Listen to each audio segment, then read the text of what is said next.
नारायण सभी को। मैं एडवोकेट महक राजपूत, महक फाउंडेशन से, राष्ट्रीय सलाहकार, राष्ट्रीय जन सुरक्षा परिषद से। मैं सभी किसान भाइयों को नमस्कार मेरा।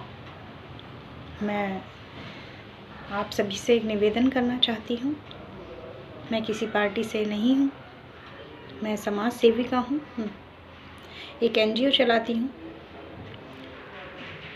जिसमें समाज के हित के लिए कार्य करती हूँ। मैं किसानों के लिए, महिलाओं के लिए और जो अनाथ बच्चे हैं उनके लिए। आप 6-7 दिन से आप लोग सभी पंजाब से, हरियाणा से, यूपी से सभी किसान लोग दिल्ली में इकट्ठा हुए हैं और मैं जानती हूँ कि आप लोग अपने हकों के लिए वहाँ पे इकट्ठा हुए हैं और सबको अपने हक की लड़ाई लड़नी भी चाहिए।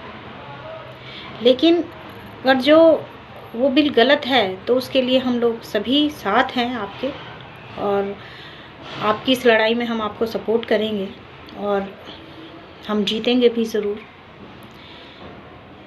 लेकिन मैं आप सभी लोगों से एक बात पूछना चाहूँगी। 40-50 सालों से वही बिल चला आ रहा है किसानों का। क्या आप लोगों के जीवन में कुछ बदलाव हुआ? क्या आप लोगों को सही पैसा मिल पाया अपनी फसल का? या 40-50 सालों से वो बिल चल रहा है, कानून जैसा है वैसा ही चल रहा है? क्या आप लोगों का जीवन स्तर अच्छा हो पाया?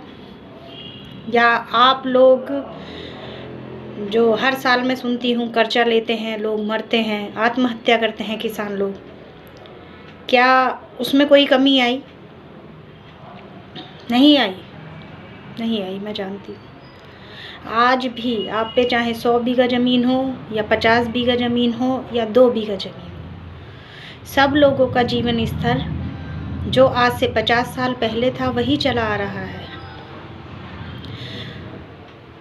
मैं ये कहना चाहूँगी आप लोगों से, निवेदन है मेरा, मानना ना मानना आपकी बात है, पर मैं आपको सही, मैं इतनी बड़ी तो नहीं हूँ, छोटी हूँ, आप लोगों की छोटी बेटी हूँ, मैं बहन हूँ, बट जितना मैं समझी हूँ वो ये है, इस बिल को मैंने पढ़ा, अच्छे से देखा, उसमें क्या कमियां हैं, क्या आपके हितों की चीज़ें हैं। तो ये तो आपके हितों की ही चीज़ें हैं। इसमें आप अपनी कीमतों को, अपनी चीज़ को अपने अधिकार से बेच पाएंगे। हाँ, मैं एक बात में एग्री हूँ आप सभी लोगों की, कि आप लोगों ने ये कहा है कि कंपनी डायरेक्ट हमसे माल खरीदेगी। तो आप लोग अपनी कंपनी क्यों नहीं बना सकते? आप लोग अपनी ही कंपनी बनाइए और एक कंपनी ऑर्गेनाइज करके उस माल को दूसरी कंपनियों को सेल आउट करिए। और वो कंपनी बनाना कोई बड़ी बात नहीं है। FPO के माध्यम से आप सभी किसान छोटे छोटे ग्रुप्स में अपनी कंपनियां खोल सकते हैं और उसके माध्यम से आप अपना माल सेल आउट कर सकते हैं अपने रेट आउट से। जो अनाज आपसे लोग लेते हैं, वो आप बाजरे की बात ले लीजिए, 12 या 13 रुपए किलो आपसे लिया जाता है और मार्केट में उसका वैल्यू 25 से 30 रुपए है सिर्फ पिसने और उसके लिए। हाँ, आधा रेट आपको मिलता है और आधा मार्केट वाले ले लेते हैं। तो वो माल आप खुद उसको पैकिंग करिए, उसको खुद आप अपने ब्रांड से, अपना प्रोडक्ट से उसको यूज़ करिए। देश में बदलाव तभी होगा जब आप लोग खुद बदलना चाहेंगे। मैं ये नहीं कहती कांग्रेस, बसपा, BJP, बसपा, सपा, कोई सी भी पार्टी, सब अपने हितों के लिए सोच रहे हैं, पर आप लोग अपना हित भी तो देखिए। आप लोग स्वयं अपना हित देखिए।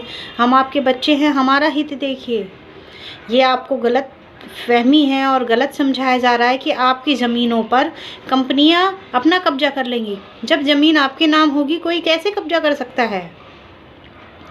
मुझे बड़ा दुख है, इतनी सर्दी है और आप लोग वहाँ बैठे हैं, सब लोग, सबकी फैमिलियाँ, बच्चे, माएँ, बहनें जो वहाँ बैठी हैं। समझ रही हूँ सब लोग दुखी हैं, पर एक बार ये समझिए कि आप इसके कारण, इस बिल के कारण आप बहुत प्रोग्रेसिव हो सकते हैं, आगे जा सकते हैं, और वो आपको एक दिशा दी जा रही है, उस दिशा पे आप चलेंगे। और हम लोग उस पे काम भी कर रहे हैं, हम लोग काम कर रहे हैं उस पे, कृषि खेती पे, जैविक खेती को लेकर। हमने गुजरात मेरा महक राजपूत के नाम से मेरी आईडी आप लोग चेक कर सकते हैं। हमने अभी फरवरी में गुजरात गवर्नर का प्रोग्राम किया था, जहाँ हम लोग किसानों के लिए हमने खेडूत सम्मेलन रखा था। वैसा ही हम पूरे देश में चलाने का हमारा अभियान था, लेकिन कोरोना की वजह से हम लोग नहीं कर पाए हैं। और हम विश्वास दिलाते हैं आपको कि हम वो प्रोजेक्ट हम कर रहे हैं, और पूरे देश में उसके माध्यम से हम लोगों को एफपीओ की जानकारी देंगे। और इसमें गवर्नमेंट से पैसा भी लेंगे, गवर्नमेंट पैसा भी देगी आप किसान लोगों को, जिससे आप अपना कंपनी, आप स्वयं अपनी कंपनी निर्माण कर सकते हैं। आप लोग सोचिए कि अगर जो हमको इतनी अच्छी अपॉर्चुनिटी मिल रही है, तो आप लोग क्यों धरने पे बैठे हैं। आप कुछ दिन इस चीज़ को समझिए, प्लीज़ समझिए। निवेदन है कि आप अपना जो आपकी डिमांड है, 3 डिमांडें हैं, और उस पर सरकार ध्यान दे, और सरकार से भी निवेदन है इस चीज़ को ख़त्म किया जाए। मैं एडवोकेट महक राजपूत अपने देश